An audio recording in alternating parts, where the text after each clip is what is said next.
Nah, kalau hati terpengaruh dengan hawa nafsu, nggak bisa dikontrol, hati lama-lama kotor, Pak. Kalau sudah rusak, tidak masuk hidayah dari Allah. Ibarat kaca nggak pernah dibersihin. Kaca itu kalau udah burem, ya udah saking kotornya nggak pernah dilap, itu cahaya dari luar susah masuk, Pak. Nah, lebih parahnya lagi, ketika mau dibersihkan, kaca yang sudah kotor itu dibersihkannya ekstra. Nggak bisa lagi pakai air doang, nggak bisa lagi cuman pakai sabun, tapi harus dibersihkan pakai cutter, pakai pisau, pakai alat yang tajam. Nah, makanya kadang-kadang manusia itu diuji sama Allah dengan kesulitan. Gara-gara apa? Gara-gara hatinya udah terlanjur buram, udah terlanjur kusam. Nah, yang pertama kata Al-Imam Al-Faqih Abu Lais As-Samarqandi, araftumullaha walam tu'tuhu haqqahu. Yang menyebabkan hati kita mati, araftumullaha, kamu mengaku mengenal Allah. Kalau ditanya siapa Allah, kita jawab Tuhan kita, ya. Tapi walam tu'tuhu haqqahu, tapi kamu tidak melaksanakan hak-haknya Allah. Apa tuh hak Allah? Hak Allah adalah untuk diibadahi. Hak Allah adalah untuk disembah.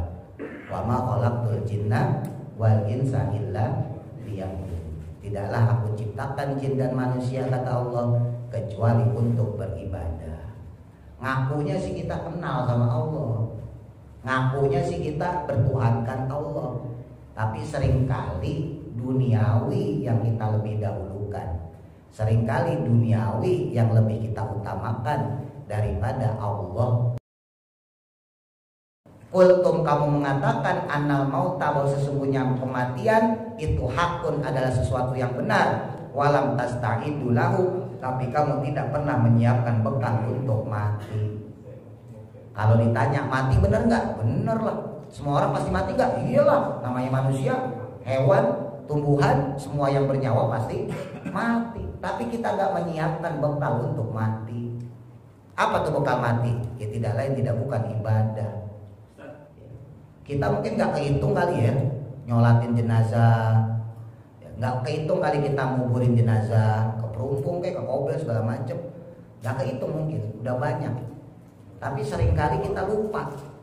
Kalau sekarang kita nyolatin dia, maka suatu saat gantian kita yang bakal disolati. Kalau sekarang kita ikut nguburin orang, maka suatu saat kita juga akan gantian dikuburin sama orang. Nah itu ingetin tuh. Makanya kata Kanjeng Nabi, kafa bil mauti wa izo. Kafa, cukuplah, bil mauti dengan kematian, wa izo sebagai nasihat. Ya. Apa yang kita lakukan di dunia kalau dia baik, maka insya Allah di alam barzah baik, di akhirat juga baik. Karena udah janji Allah kan, wa may ya'mal misqala dzarratin khairan yara, wa may ya'mal misqala dzarratin syarran yara.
saya kasih kertas, ya mohon maaf bukannya meremehkan ingatan bapak-bapak kalau ngaji. Cuman umumnya orang kalau nggak dikasih catatan, pulang ngaji ditanya sama bini, ditanya sama istri, ngaji apa pak? Oh, biasanya begitu. Ngaji apa pak? Oh, pokoknya makanannya enak tuh. Yang diomongin malah makanan. Makanya saya kasih catatan, ya bisa ngebet jadi ya. Ntar kalau misalnya ditanya sama bini kita, ditanya istri kita, ngaji apa pak? Nih baca aja. Wow, banyak juga pak isinya. Isinya tahu gak pak? Nggak tahu, balik lagi. Nah, nanti bapak lihat perlahan-lahan. Ya. Hati merupakan harta manusia. Kolbu kita itu harta kita yang paling berharga. Adanya kolbu, adanya hati kita itu membedakan manusia dengan binatang. Kolbu itu sebetulnya kalau diterjemahin ke bahasa Indonesia, Pak, itu artinya bukan hati sebetulnya. Secara bahasa Arab, kolbu itu artinya jantung. Ya, kalau hati itu bahasa Arabnya kabidun atau kabidatun. Itu bahasa Arabnya hati. Jadi kalau kolbu sebetulnya kalau di mufrad dan diterjemahin ke bahasa Indonesia lebih kepada jantung. Tapi ya kita udah sering nerjemahin kolbu itu hati. Ya udahlah apa-apa hati aja lah. Ya jantung hati lah gitu ya. Apa-apa. Nah, manusia itu bisa beda sama binatang, sama hewan itu gara-gara kolbu. Ya, sebab hewan juga punya pikiran yang disebut dengan insting. Insting dia bertahan hidup, dia juga punya syahwat, ya, dia juga punya nafsu, makanya bisa beranak. Ya, kalau hewan yang burung, ayam dan sebagainya bisa bertelur. Nah, manusia itu punya juga, punya insting, punya pikiran, juga punya syahwat, punya nafsu. Yang membedakan adalah manusia punya kolbu, punya hati nurani, sedangkan hewan, binatang nggak punya kolbu, nggak punya hati nurani. Makanya kalau manusia cuma ngandelin otak, ngandelin pikiran, ngandelin nafsu syahwatnya tanpa memikirkan kolbunya, jadilah dia seperti binatang. Bahkan dalam Quran disebutin balhum adol. Bahkan nggak sedikit orang seperti itu lebih sesat, lebih hina daripada hewan, daripada binatang. Jadi hati itu sangat berharga, ya, harus dijaga hati itu. Nah, kalau hati didiemin doang, terpengaruh dengan hawa nafsu, nggak bisa dikontrol, hati lama-lama kotor, Pak. Ibarat kaca, nggak pernah dibersihin, nggak pernah dipakai istighfar, nggak pernah dipakai sholat, nggak pernah dipakai taklim untuk membersihkan dirinya, untuk memurnikan fitrah dia. Maka hati lama-lama kotor. Hati yang kotor jadi rusak. Kalau sudah rusak tidak masuk hidayah dari Allah. Kaca itu kalau udah burem, ya udah saking kotornya nggak pernah dilap, itu cahaya dari luar susah masuk, Pak. Ya, nggak bisa masuk ke dalam rumah kalau kita punya kaca kotor.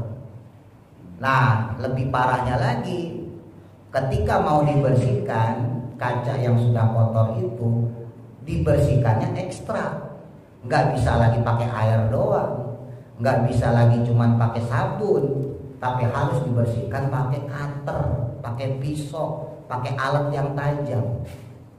Nah makanya maaf kadang-kadang manusia itu diuji sama Allah dengan kesulitan.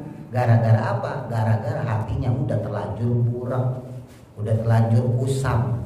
Akhirnya dipaksa sama Allah untuk dibersihkan hatinya dengan cara diberikan ujian hidup yang mungkin di atas orang normal, yang mungkin dia menganggap itu sebuah ujian yang sulit.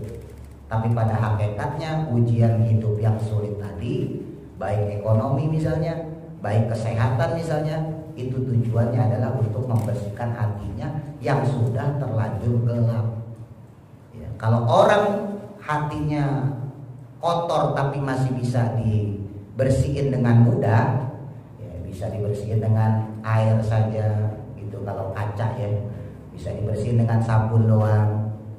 Ya seperti manusia, maka paling dikasih ujiannya nggak pati-pati amat gede, nggak pati-pati amat berat. Ya sakit sebentar sembuh, oke nggak punya duit, besoknya punya duit lagi. Kenapa? Hatinya nggak terlalu parah, ya, kolbunya nggak terlalu rusak.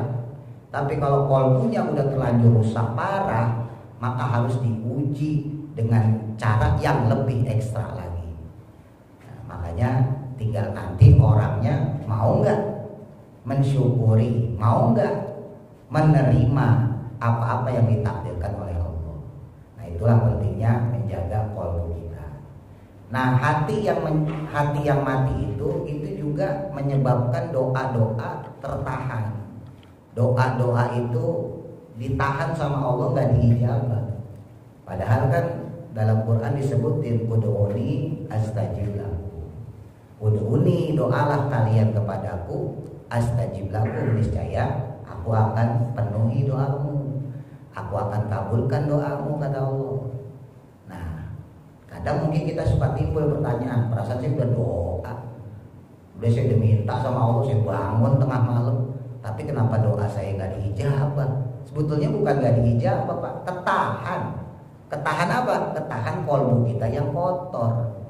Jadi harusnya sinkron tuh, ya, harusnya cahaya Allah, nur Allah datang pada kita, kita bisa ngejemput. Berhubung ketutup sama kolbu kita yang kotor, ketutup sama kolbu kita yang rusak, akhirnya ketahanlah doa kita sehingga nggak diijabah sama Allah. Nah, Al-Imam Al-Faqih Abu Lais As-Samarqandi, ini salah satu ulama besar di zaman beliau, dalam kitabnya Tanbihul Ghafilin, beliau menyampaikan kepada kita tentang beberapa penyebab kolbu atau hati kita mati, kolbu atau hati kita rusak. Nah, yang pertama kata Al-Imam Al-Faqih Abu Lais As-Samarqandi, araftumullaha walam tu'tuhu haqqahu. Yang menyebabkan hati kita mati, araftumullaha, kamu mengaku mengenal Allah. Kalau ditanya siapa Allah, kita jawab Tuhan kita, ya. Tapi walam tu'tuhu haqqahu, tapi kamu tidak melaksanakan hak-haknya Allah. Apa tuh hak Allah? Hak Allah adalah untuk diibadahi, hak Allah adalah untuk disembah. Wa ma khalaqtul jinna wal insa illa liya'budun. Tidaklah aku ciptakan jin dan manusia, kata Allah, kecuali untuk beribadah. Ngakunya sih kita kenal sama Allah, ngakunya sih kita bertuhankan Allah, tapi seringkali duniawi yang kita lebih dahulukan, seringkali duniawi yang lebih kita utamakan daripada Allah itu sendiri. Waktu sholat zuhur misalnya ada panggilan adzan, mungkin kita di rumah lagi santai, atau mungkin lagi kerja, lagi dagang. Coba deh tanya dalam diri kita, ada nggak getaran hati kita tuh pas dipanggil sama Allah tuh, Allahu Akbar, Allahu Akbar. Ada nggak tuh getaran hati kita? Hayya 'alas shalah. Kalau hati kita ngerentek, terus kemudian memerintahkan otak untuk berpikir, lalu menginstruksikan gerakan tangan kita, tubuh kita, kaki kita untuk melangkah melaksanakan sholat, oh berarti kita sudah menunaikan hak-haknya Allah. Ya, zaman sekarang mohon maaf, kita kadang-kadang dalam keseharian kita diperbudak sama urusan dunia, ya, dunia dikejar, ya, padahal dari dulu gitu-gitu aja, ya. Nggak dunia, kesibukan dari keluarga kita, nggak keluarga, hal-hal lain yang kadang-kadang nggak penting, hal-hal yang kadang-kadang nggak masuk dalam penilaian secara syariat. Ya, contoh misalnya handphone, ya. Kan nggak sedikit orang lagi santai, nggak ngapa-ngapain lah, bukan lagi sibuk dagang, bukan lagi sibuk kerja, lagi main handphone. Ya. Ajan kagak jalan, asik aja main handphone, ya, nggak sedikit. Kadang-kadang yang kayak begitu bukan anak muda, aki-aki. Tahu aki-aki ya? Kakek-kakek. Nah, kalau anak muda masih karuan, ya walaupun tetap jelek, orang ajan kalau gak jalan ya. Tapi kalau anak muda masih ada mendingannya. Kalau udah aki-aki mau ngapain lagi? Ya, hidup udah tinggal bentar lagi, dipanggil azan ya, untuk menuju masjid, menuju musola, malah asik nenek pun. Mending yang dilihat apaan, jaipongan, yang dilihat dangdutan. Nah, seringkali tuh kita mengabaikan hak-haknya Allah, padahal kita mengaku bahwa kita adalah hambanya Allah, bahwa kita mengaku Tuhan kita adalah Allah. Terus yang kedua, yang menyebabkan hati kita mati sehingga doa kita kadang-kadang gak dijawab sama Allah, gak dikabulkan oleh Allah, yaitu qara'tumul Qur'an walam ta'malu bi. Qara'tumul Qur'an, kamu baca Quran tapi walam ta'malu bi, kamu gak mau melaksanakan ajaran Al-Quran. Al-Quran ngomong ke barat, kita malah ke timur. Al-Quran ngomong ke timur, kitanya malah ke barat. Al-Quran ngomong kanan, kita malah kiri. Al-Quran ngomong kiri, kita malah kanan. Padahal Quran kita baca, padahal Al-Quran kita tadaburin, bahkan mungkin kita juga ikut pengajian, ikut taklimnya, tafsir Quran mungkin ya. Kita mengikuti kajian-kajian Al-Quran. Tapi seringkali Al-Quran yang kita baca nggak masuk dalam relung hati kita, nggak menjiwai sikap tindak tanduk kita. Nah, Al-Quran yang seperti itu bukan menjadi syafaat, bukan menjadi pertolongan buat kita, justru malah bisa membuat kita menjadi orang yang tertahan doanya. Kenapa? Balik lagi, karena kolbunya kotor, ya, karena kolbunya jelek, kolbunya surem, kolbunya nggak bisa lagi dibenerin. Nah, oleh karena itu kebaikan hidup itu adalah ketika kita belajar ya Pak. Nah, terus bertambah kebaikan amal ibadah kita. Ya, saya yakin bapak-bapak banyak yang ngaji di sini. Kan di sini ada taklim juga pasti kan. Nah, itu amalin. Jangan masuk ke kuping kanan, keluar kuping kiri. Ya, jadi diamalin, dibiasain pelan-pelan. Ya, lakukan ibadah dengan sebenar-benarnya. Saya kalau di daerah RW 8 itu Pak, waktu ngajar ngaji sama ngajar ngaji buku bapak ini, malah di sana parah, banyak yang belum bisa baca Quran, belum kenal huruf. Ya, berangkat dari kampung mungkin karena tujuannya nyari duit ya, nyampe Jakarta akhirnya asik aja nyari duit. Udah umur 50 baru eling, ya, umur 50 baru ingat, akhirnya belajar ngaji. Nggak sedikit, nggak kehitung lah puluhan yang belajar Iqra dari nol Pak. Nah, saya waktu ngajarin orang-orang tua itu, khususnya masalah sholat misalnya, itu yang saya tekan dua. Satu, bacaan Fatihah, kedua bacaan tahiyat. Kenapa? Karena Fatihah sama tahiyat itu merupakan rukun qauli, ya, rukun ucapan. Kan dalam sholat ada dua rukun ya, ada dua jenis rukun, yaitu rukun qauli sama rukun fi'li. Rukun qauli rukun ucapan, rukun fi'li rukun perbuatan. Ya, lagi-lagi prakteknya kita ini kan kebanyakan bisa sholat bukan karena hasil belajar, ya, tapi hasil ngikutin orang. Nah iya, ikut-ikutan. Jadi waktu kecil kita melihat orang tua kita sholat gitu ya, akhirnya kita berangkat sholat.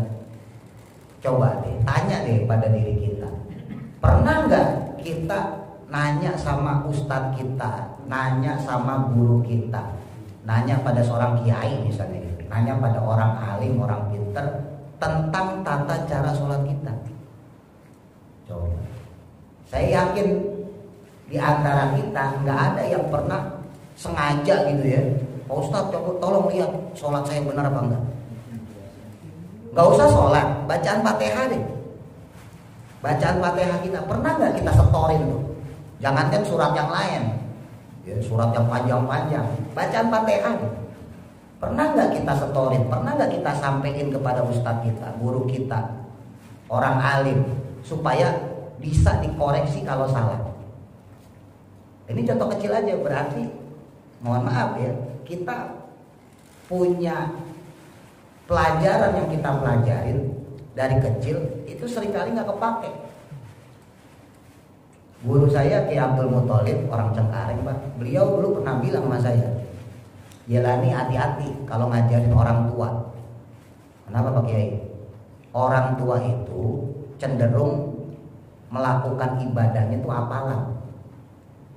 Nah, biasanya kalau udah hafalan, dia lupa. Nah, ketika dia lupa, dia nggak sadar kalau dia salah bacanya. Ternyata pas saya praktekin, saya lihat Pak di masyarakat, benar. Banyak orang-orang tua yang dia bisa baca-bacaan, bacaan doa, bacaan surat, macam-macam ya. Itu karena hafalan. Jadi bukan karena ngelihat teksnya, bukan karena ngelihat ayatnya, bukan karena ngelihat tulisannya, hafalan aja. Sebagaimana kita bisa Fatihah gara-gara sering dengerin. Ternyata pas saya praktekin, saya lihat di masyarakat Pak benar. Banyak orang yang bisa bacaan doa segala macam karena hafalan. Dilalanya namanya manusia. Pikiran kita kan lama-lama berkurang. Otak kita kekuatannya nggak seperti masa muda, melemah. Akhirnya ketika salah, keterusan, salah terus. Sampai saya pernah suatu ketika sholat di masjid daerah Cipinang. Ya, saya lagi main ke tempat teman. Itu ada orang tua. Itu doa pasaran Pak, Robbana atina, doa sapu jagat. Nah, itu kan doa pasaran banget itu. Itu sampai nggak kebaca tuh. Salah satu penggalan kalimatnya katanya. Kan kalau kita baca doa Robbana nih, doa sapu jagat ya. Robbana atina fid dunya hasanah wa fil akhirati hasanah wa qina adzabannar. Fil akhirati yang kedua itu nggak dibaca. Robbana atina fid dunya hasanah wa adzabannar. Itu kok diartiin bahaya itu. Ya Allah, saya minta kebaikan dunia dan saya minta azabnya api neraka loh. Ya mudah-mudahan sih malaikatnya ngertiin ya. Mari salah baca kali. Saya kira nih orang mungkin karena buru-buru kali ya. Satu ketika saya main lagi ke tempat teman saya. Lah sama juga bacanya kayak gitu. Lah Imam Rawatib. Ternyata bacanya sama Pak. Nah ini kesempatan ini nih, yuk kita koreksi. Sekarang zaman gampang, ya. Saya waktu belajar sama almarhum Buya Saifuddin Amsir, itu beliau bilang, Jelani kalau mau tahu salah tuh gampang sebetulnya zaman sekarang, rekam aja. Oh dulu masih pakai Walkman Pak, sama beliau itu, rekam pakai Walkman.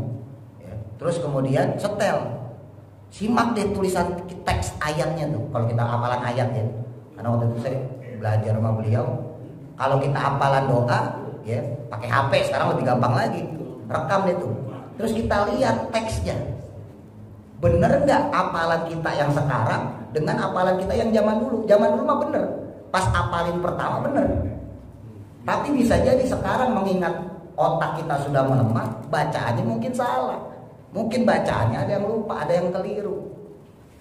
Itu pas saya terapin bener juga ya.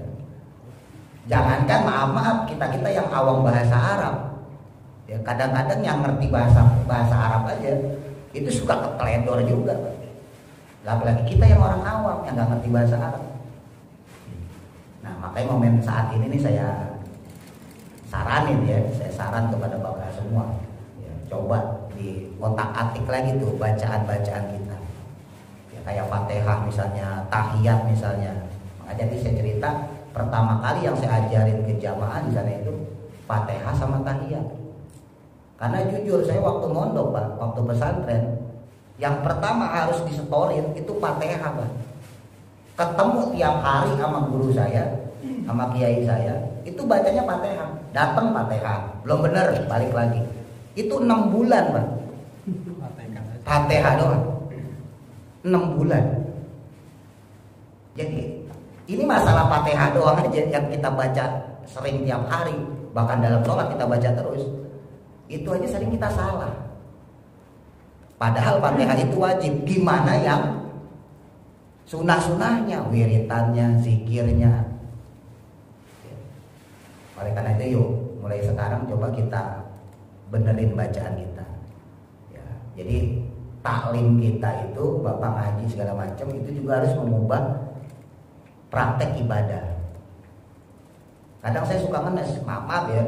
Kadang kan mungkin Bapak suka dengar kalau ada MC segala macam. Baca Fatihah bacanya gimana? Kagak ada panjang pendeknya. Kagak ada tasdid-tasdidnya. Apalagi maaf MC yang umum. MC arisan misalnya gitu ya. MC RT RW misalnya gitu ya. Mari kita buka dengan bacaan Fatihah. Bacanya sembarangan, Pak. Bismillahirrahmanirrahim. Bismillahirrahmanirrahim. Dolin. Tahu dolin aja. Dolin. Nah, itu coba deh. Waktu kita takbir, Allahu Akbar. Benar nggak kita bacanya? Bismillahirrahmanirrahim. Alhamdulillahirabbil alamin. Arrahmanirrahim dan seterusnya. Waktu kita tahiyat, ya, at-tahiyyatul itu ada tasdid-tasdidnya tuh. Mubarakatus sholawatut thayyibatu lillah. Atau kalau yang orang Muhammadiyah, orang Persis, at-tahiyyatu lillah mubarakatus sholawatut thayyibat. Ya. Itu benar nggak? Kita koreksi lagi tuh, Pak. Ya tadi gampangnya rekam aja, rekam terus koreksi. Syukur-syukur semua yang sunnah, bukan cuma yang wajib.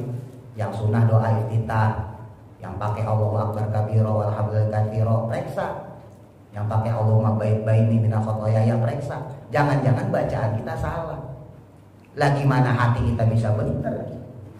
Kalau secara syariat aja banyak hal yang kita salahin. Itu yang kedua ya. Terus yang ketiga, kata Al-Imam Al-Faqih Abu Lais As-Samarqandi, idda'aitum ummati Muhammadin sallallahu alaihi wasallam walam ta'malu bi sunnati. Idda'aitum ummati Muhammadin, kalian mengaku umatnya Nabi Muhammad sallallahu alaihi wasallam walam ta'malu bi sunnatihi, tapi kamu tidak mau melaksanakan sunnahnya. Kita mengaku bahwa kita umatnya Kanjeng Nabi, baginda Nabi, tapi kita nggak melakukan sunnahnya. Bahkan maaf, nggak jarang kita kalau ngomong untuk ninggalin sunnah dengan bahasa cuman sunnah ini, ya kan? Maaf nih kita yang awam nih, kenapa itu ente nggak ngelakuin? Cuman sunnah ini, apa-apa, nggak wajib ini. Padahal sunnah itu bonus dalam ibadah. Ya. Bonusnya ibadah itu ya sunnah itu, Pak. Modalnya apa ya? Modalnya yang wajib itu. Misal kita sholat sunnah rawatib, qobliyah ba'diyah. Lah itu ibarat orang dagang, itu bonusnya, itu untungnya. Sholat fardunya, nah itu adalah modalnya. Gila, kita kalau dagang aja bukan cuma pengen balik modal, pengen untung juga kan. Nah masa kita ibadah gak mau dapat untung redho Allah? Masa kita gak mau dapat untung syafaatnya Rasulullah? Ya emang perlu pembiasaan. Orang kalau gak biasa qobliyah ba'diyah ya males. Ya pulang pengen buru-buru pulang, habis sholat isya pulang. Padahal ada ba'diyah isya. Kenapa pulang? Ada bola Indonesia Jepang. Buat udah urusannya apa bola kalah. Itu manusia. Padahal kita ngakunya min ummati Muhammadin. Kita ngakunya termasuk umatnya Nabi Muhammad. Tapi walam ta'malu bi sunnati. Kita kadang-kadang sering ninggalin sunnah-sunnahnya Nabi. Kadang-kadang juga kita pilih sunnah mah yang enak-enak. Ya. Sunnah dipilih-pilihin, giliran yang kagak enak kagak dilakuin. Sampai ada saya gojlokan bercanda sama teman. Ya, teman sebaya saya, teman kampus, Pak. Istrinya 3, Pak. Umurnya 38, lebih muda dia daripada saya sebetulnya. Istrinya 3. Ada nggak jadi berani kan? Gak berani. Mau mah pengen ya, pengen. Cuman gak berani. Istrinya 3, Pak. Itu suatu ketika kita bercanda ya, namanya teman pondok biasa bercanda ya.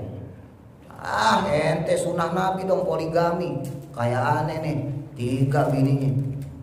Lalu saya balikin aja, lo sunnah yang enak doang. Poligami ya, nikah kawin yang sunnah pilihnya yang enak. Nah kan sunnah banyak juga. Ya qobliyah ba'diyah itu sunnah Nabi. Puasa Senin Kamis juga sunnah Nabi. Jangan milih-milih dong, sunnah kalau mau lakuin. Itu sampai jadi gojlok-gojlokan. Terus yang keempat kata Al-Imam Al-Faqih Abu Lais As-Samarqandi, yang menyebabkan qalbu kita mati, akaltum nikmata rabbikum walam tashkurulah.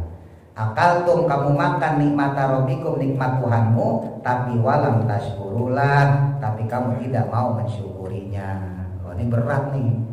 Karena di surah Ibrahim ya, itu orang diancam, Pak. Ini yang sering kita dengar, la in syakartum la azidanakum wa la in kafartum inna adabi lasyadid. Ini gak sesuai matematika manusia loh. Jadi kalau diterjemahin ya, la in syakartum, jika kamu bersyukur atas nikmat yang Allah berikan, la azidanakum, maka niscaya ditambah nikmat untukmu. Wala in kafartum, tapi kalau kamu kufur, gak mau bersyukur atas nikmat Allah, Allah langsung frontal, inna adabi lasyadid, ancamannya langsung, sesungguhnya adabku sangat pedih. Ini kalau kita pakai matematika manusia, Pak, harusnya kan kalau kamu bersyukur nikmat ditambah, kalau kamu nggak bersyukur nikmat dikurang, kan harusnya begitu. Kalau kita hitung matematika ya, harusnya kan kalau kita bersyukur nikmat ditambah, berarti kalau kita nggak bersyukur nikmatnya kurangin. Lain syakartum la azidanakum, kalau kita nikmatnya, kita mensyukuri nikmat Allah, ditambahin. Lah ternyata enggak, Allah langsung frontal. Kalau kamu bersyukur maka ditambahin nikmatmu, tapi wala in kafartum, kalau kamu kufur, inna adabi lasyadid, nikmatku itu akan berubah menjadi azab. Lagi langsung ancaman, inna adabi lasyadid, sesungguhnya azabku adalah sangat pedih. Jadi orang kufur itu ngeri, Pak. Makanya saya kebetulan di rumah juga buka pengajian khusus remaja setiap malam Ahad. Nah ini malam ini, tadi malam itu setiap malam Ahad ngajinya ganti-ganti, Pak. Ya, barangkali Bapak punya anak remaja mau gabung silakan. Tapi mulainya malam setengah 10 malam. Memang sengaja sampai jam 12. Jadi saya ini belum tidur ini, Pak. Saking memenuhi Ustaz.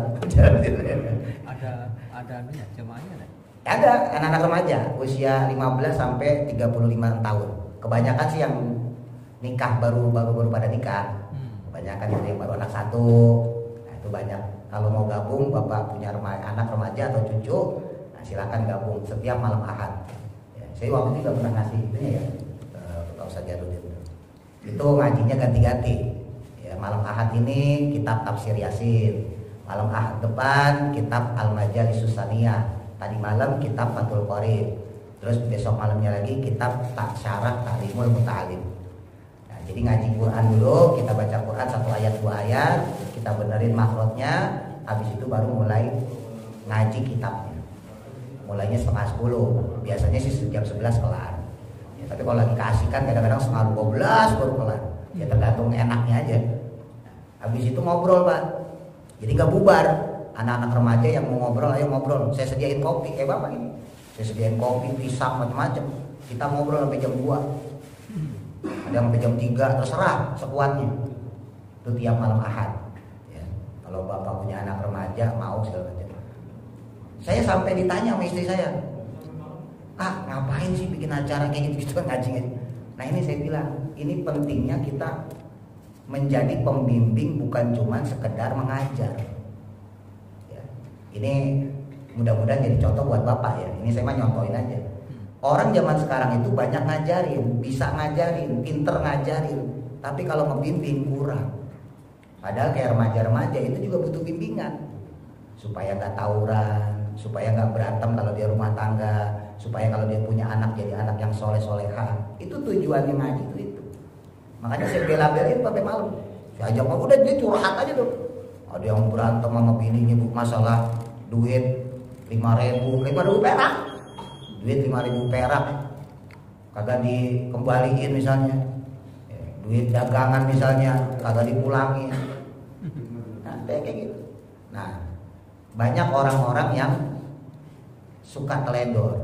Dia punya anak, punya cucu, kagak diingetin. Nah, ini saya ngambil ibrohnya, ngambil pelajarannya di situ. Jadi seringkali orang itu ketika dia itu punya keinginan, ya, mendapatkan nikmat dari Allah, dia lupa syukurnya kepada Allah. Makanya kalau menurut ulama-ulama tasawuf itu nggak ada hukum mubah. Kalau dalam fikih kita belajar syariat itu ada hukum mubah. Hukum Islam kan 5 ya, wajib lawannya haram, kan gitu. Sunnah lawannya makruh. Nah tengah-tengah mubah. Tapi kalau menurut ulama hakikat, ulama tasawuf, sebetulnya nggak ada hukum mubah. Kenapa? Karena perkara mubah itu bisa menjadi ittisal, menjadi wasilah alal haram, kepada perkara haram. Bisa juga ittisal, dia menjadi wasilah alal wajib, kepada perkara yang wajib. Saya beri contoh misalnya, bapak yang kerja, yang dagang. Kerja dagang itu aslinya mubah. Tapi berhubung kita punya anak, punya istri, kita ngidupin istri sama anak kita dengan cara yang halal, maka mencari nafkah, berangkat kita kerja, berangkat kita dagang, berangkat kita usaha, berangkat kita nyari duit, tidak lagi menjadi mubah. Hukumnya menjadi wajib, karena untuk menafkahi istri dan anak. Tapi nyari duit itu, kerja itu, dagang itu jadi bisa haram juga. Kapan tuh haram? Ketika kita punya niatan untuk hal-hal yang bermaksiat pada Allah. Kita kerja, kita dagang, kita nyari duit, misalnya tujuannya supaya bisa main judi. Nah maka nyari duitnya jadi haram. Kita makan, bapak makan nih, kita niatin, ya Allah mudah-mudahan dengan saya makan saya sehat, badan saya kuat, saya bisa sholat, saya bisa ibadah, saya bisa ngurus istri, saya bisa ngurus anak, bisa ngurus cucu. Maka suapan demi suapan itu nilainya ibadah, Pak. Nilainya pahala. Tapi kalau diniatin buat maksiat, apa misalnya buat berzina, buat mencuri, buat nyolong, maka suapan demi suapan yang kita makan jadi dosa. Makanya menurut ulama hakikat, menurut ulama tasawuf, nggak ada hukum mubah. Semuanya itu menjadi wasilah, menjadi halal, menjadi wajib, atau menjadi haram. Nah, ketika kita dapat sesuatu, nih kita kembali ke masalah nikmat. Ya, syukurin tuh nikmat yang kita punya. Bapak yang di rumah lagi ngeteh misalnya, kita lagi ngopi, itu bisa Pak jadi pahala. Gimana caranya? Niatin tarkul ma'asi, niatin ninggalin maksiat. Karena gimana pun juga ketika kita leyeh-leyeh santai-santai di rumah, kita ngeteh, kita ngopi, yang doyan ngerokok sambil ngerokok, itu secara gak langsung kita sedang meninggalkan maksiat. Bayangin kalau itu dilakukan di bar. Bayangin kalau kita ngeteh, ngopi, itu kita lakukan di diskotik. Bayangin tuh kalau kita lagi duduk itu beradanya di Nagamas, ganti namanya. Apa namanya? Kita nontonnya di kafe, coba bayangin. Kira-kira seandainya kita ngeteh, kita ngopi, kita lakuin di bar, kita lakuin di diskotik, kita lakuin di tempat remeng-remeng, jadi dosa apa jadi pahala? Jadi dosa apa jadi pahala? Dosa.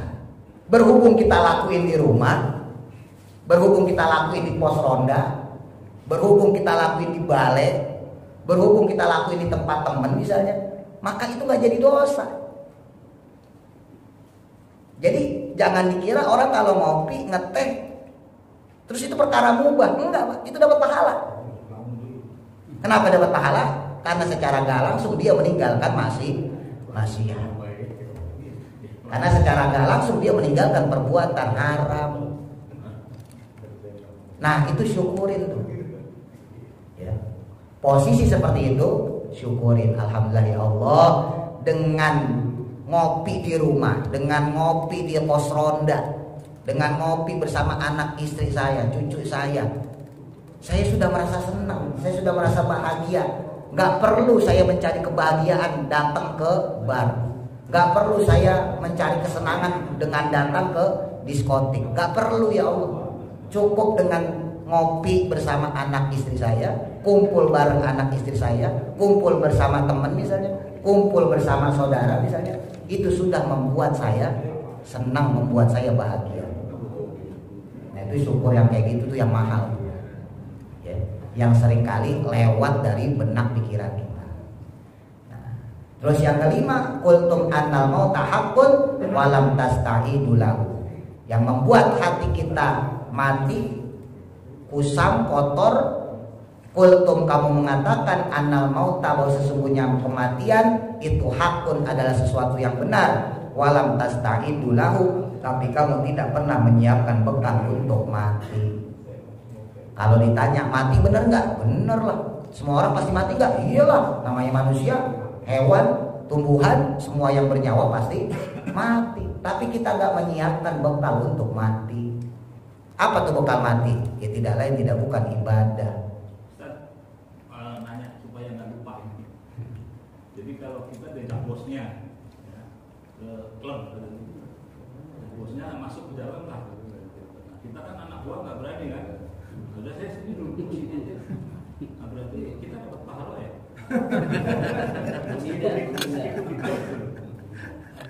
Klub malam maksudnya? Ya? Klub malam. Apanya? Klub malam. Ya malam. Iya, Iya, malam yang ada macam-macam lah itu. Bosnya kan masuk gitu kan. Saya nggak mau. Duduk di situ. Ada Pak Kohar, Pak Taufik lagi ngopi Pak. Akhirnya saya dapat pahala nggak? Kalau yang terkait dengan pekerjaan kita, tugas kita, maka itu gak ada hubungannya. Saya ulang ya, ini teorinya dulu ya. Teorinya secara fikih, kalau itu terkait dengan pekerjaan kita, memang tugas kita, maka gak ada hubungan antara pahala dan dosa. Gak ada hubungannya.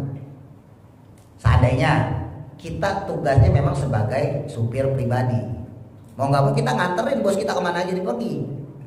Mau nganterin dia ke masjid, kita nggak dapat pahala orang tugas kita. Termasuk kalau kita nganterin ke klub malam, kita nggak dapat dosa. Kenapa? Karena kita sedang menjalankan tugas. Jadi kalau sudah tugas, sudah pekerjaan, itu nggak ada hubungan secara ibadah. Kalau ya makanya tadi saya tanya, itu tugas kita bukan? Ya begini, masuk, kok nggak saya di sini? Jadi saya sebetulnya ada kesempatan saya masuk, tapi saya menghindari. Imannya buat dapat pahala nggak? Tapi Pak Kohar lagi ini dosa ini, tapi kita sendiri menghindari, nggak mau. Oh, kita punya kesempatan untuk masuk. Nah, untuk masuk, ya dapat pahala kalau kayak gitu. Artinya itu menghindar dari haramnya. Tapi emang beneran kita niat gak mau masuk ya? Bukan karena gak punya duit. Lah beda soalnya. Orang dibayarin sama bosnya. Nah iya, kan ada orang gak mau berzina. Kenapa gak berzina? Wah saya mah iman saya kuat. Padahal gak punya duit. Kan ada orang kayak gitu.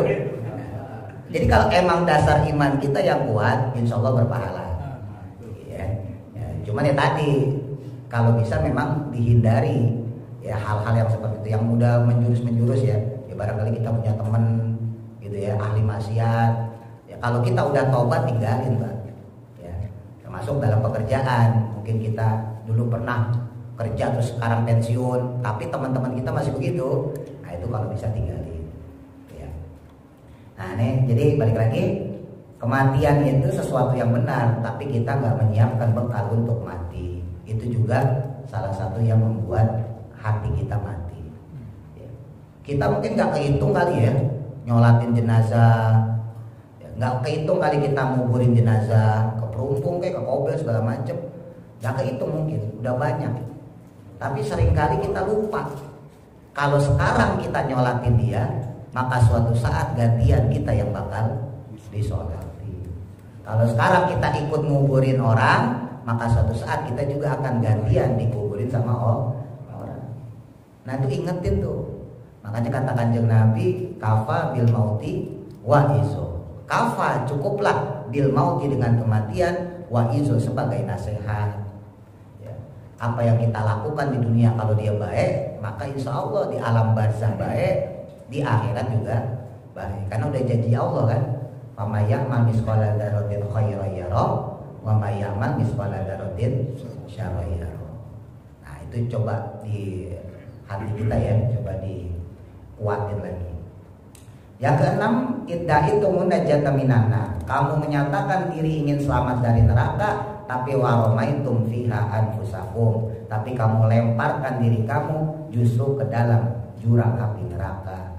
Ya, kita ngakunya pengen selamat dari neraka, tapi justru kita melakukan hal-hal yang bisa menjerumuskan kita dari neraka. Ya yang paling gampang lah, mungkin insya Allah bapak-bapak di sini mah udah lewat ya masa-masa jelek misalnya. Mungkin kita nggak melakukan maksiat yang ekstrim, kita nggak membunuh, kita nggak mabok, kita nggak judi, kita nggak memperkosa. Tapi ingat, ada tantangan yang tidak kalah beratnya, yaitu keluarga. Hati-hati tuh, jangan-jangan kita soleh sementara keluarga kita enggak soleh. Jangan-jangan kita sholatnya rajin, tapi istri dan anak kita kagak sholat. Itu yang Nabi sebut namanya dayus, orang egois. Ya, dianya ahli ibadah, tapi keluarganya kagak ahli ibadah. Tuh hati-hati, itu bisa melemparin kita ke api neraka. Istri dan anak kita bisa menjadi penyelamat kita di akhirat. Tapi hati-hati Pak, istri dan anak kita bisa juga menjadi orang yang menyeret kita ke dalam neraka. Gara-gara apa? Waktu di dunia kita kagak kasih tahu, waktu di dunia kita kagak nasehatin. Nah, makanya lagi-lagi jangan lupa kita punya anak, punya istri, punya cucu, dididik juga supaya soleh seperti kita. Terus yang ketujuh, idda'aitum dukhulal jannah. Nah, ini kebalikannya. Kalian menyatakan ingin masuk surga, tapi walam ta'malulah, tapi kamu nggak mau melakukan perkara-perkara yang bisa membuat kamu masuk ke dalam surga. Ya, ngakunya mah pengen masuk surga, tapi kita nggak bisa melakukan apa-apa dan justru menjauhkan perkara-perkara yang bisa mengantarkan kita ke dalam surga. Ya, sholat jamaah itu bisa mengantarkan kita ke surga. Ya, kita sedekah, puasa Senin Kamis, puasa Ayamul Bid, ya, sedekahin anak yatim, nyantunin fakir miskin, itu bisa mengantarkan kita ke surga. Cuman kadang-kadang ngomongnya doang pengen masuk surga. Ya, makanya surga itu kalau kata Roma Irama ya, murah harganya, ya, tapi jarang orang berlomba-lomba masuk surga. Sementara neraka mahal harganya, tapi orang banyak yang pengen masuk neraka. Lo masuk neraka itu kan modal Pak. Ya itu tadi ke kafe, modal gak tuh? Oh modal itu, kita nyari warung remeng-remeng, ya kita nyari klub malam, kita ke diskotik, modal.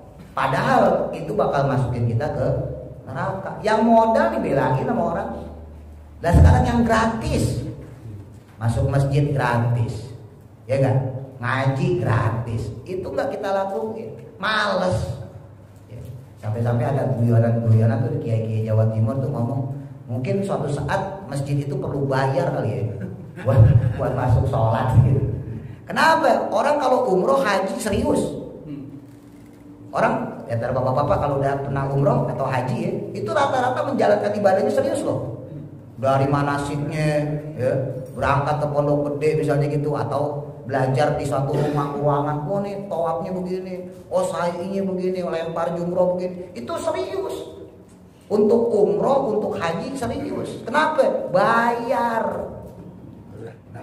Takut gagal. Jauh-jauh gagal. Ya takut gagal, termasuk juga karena cuma sekali. Harapannya mungkin cuma itu doang. Nah itu bisa nggak ditanemin tuh pas kita sholat? Jangan-jangan pas kita masuk masjid nih Nurul Hidayah, inilah terakhir kali kita sholat. Kalau itu yang ditanemin, insya Allah sholatnya bener. Maaf, nggak kayak orang Betawi bilang, katanya kayak capung cepok, tahu? Nah, itu doang.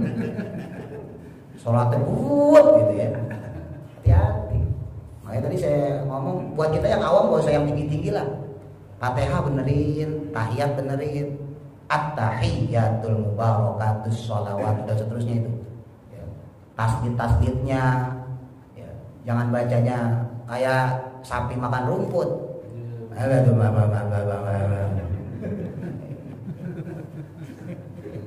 Masalahnya apa Pak? Masalahnya kita udah bukan anak kecil lagi. Kalau anak kecil sih wajar kayak gitu. Ya. Anak SMP, SMA, misalnya gitu masih begitu, anak muda wajar. Lah udah tua, ngajinya udah panjang maksudnya, umur juga udah banyak, maka harusnya kualitas ibadahnya juga ditambahin. Jangan monoton maksudnya. Umur boleh bertambah, tapi kualitas ibadah juga harus bertambah. Nggak dari kecil begitu sampai tua begitu juga. Coba tuh kita umroh haji, ya mungkin karena itu kesempatan kita satu kali, mungkin kita nggak punya duit, cuma itu satu-satunya. Ya termasuk karena kita bayar mahal. Coba bisa nggak mental itu kita lakuin setiap kali kita ibadah? Mau sholat kek, mau puasa kek, bisa nggak mental itu kita tanemin? Ya Allah, sekarang saya puasa, misalnya puasa Ramadan atau puasa Senin Kamis, puasa sunnah.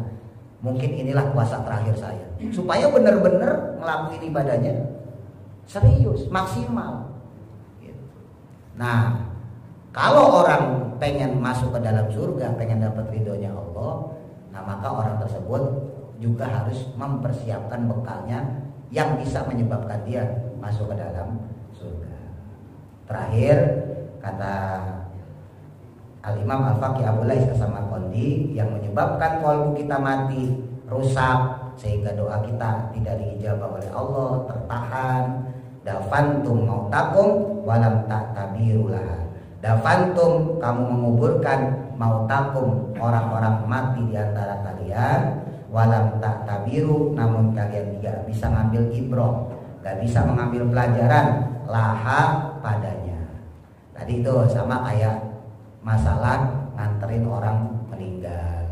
Kita tahu kullu nafsin za'iqatul maut, setiap yang bernyawa itu pasti mati. Tapi kita nggak mempersiapkan diri kita untuk menghadapi kematian. Nah oleh karena itu, mumpung masih ada waktu, kesempatan kita, ya dimanfaatin. Usia kita mungkin udah uzur, mungkin di antara bapak-bapak ada yang udah 50, 60, mungkin 70, ya dimanfaatin. Jadi sisa usia kita dimaksimalkan dalam hal ibadah. Mungkin ibadah kita mah pas-pasan, tapi kalau maksimal itu cakep.